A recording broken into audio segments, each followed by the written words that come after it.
Саламатсыңарбы окуучулар? Мен бул видео сабакта сандарды кантип оңой ыкма менен оозеке кошконду үйрөтөм. Келгиле, мисал катары 5ти 68ге кошуп көрөлү. Кошуунун ар кандай ыкмалары бар. Алардын бири сандарды оозеке кошуу экенин билебиз. Ар дайым ушул ыкманы колдонгула деп айта албайм. Бирок бул ыкма оозеке чыгарып жатканда пайдалуу болушу мүмкүн.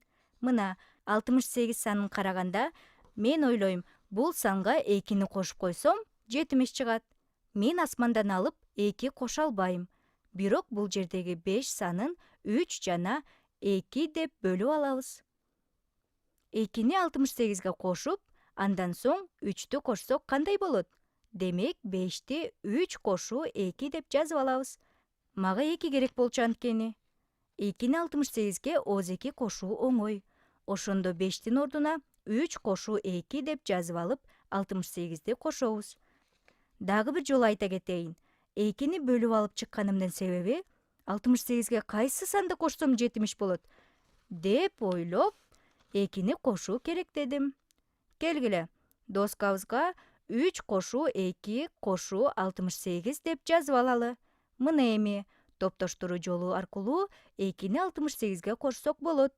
2 кошуу 68 бул жерди белгилеп коелу. 70ке барабар. 70 бирок бизде 3 саны дагы бар. 3 кошуу 70, 73кө барабар. Бул ыкма силерге аябай узун ыкма туюлушу мүмкүн. Бирок оозеке эле 5 кошуу 68 канчага барабар деген мисал келсе, 68ге 2-ни кошсок 70. 2-ни каяктан алабыз? 2-ни 5тен алабыз да 68ге кошобуз. 70 болот. Бирок 5тен 2-ни алганда 3 калган болчу. Ошол 3тү да кошсок, жалпысынан 73 болот.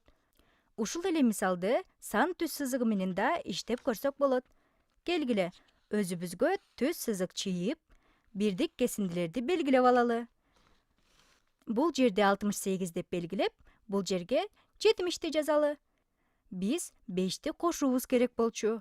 Ал үчүн биринчи 2-ни кошсок 70ке барабар болот.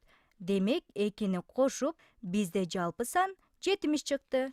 Бирок 5 эмес 2 эле кошулду. 5 болуш үчүн дагы 3тү кошуу керек. Ошондо 70 кошуу 3 албетте 73кө барабар. Бул ыкма силерге түшүнүктүү жана кызыктуу болду деген үмүтүм бар.